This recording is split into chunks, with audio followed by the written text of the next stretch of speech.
Welcome, Info is a Motorola G50, and today I will show you how to boot this device into boot mode.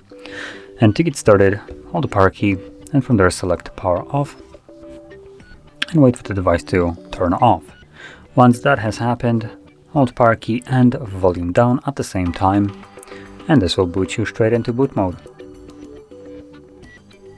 And there we go. So that's how you boot into boot mode. Now in here you can use volume keys to navigate through the options which are visible right here. They do cycle through, so you can only use, as an example, only volume down. And once you find the option that you want to accept, you can press power key to confirm it. And as you can see, we have start, which takes us back to Android.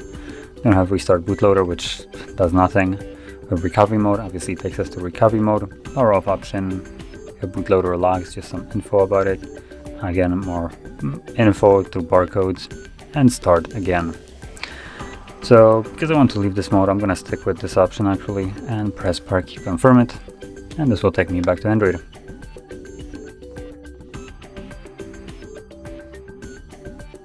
Hello Moto.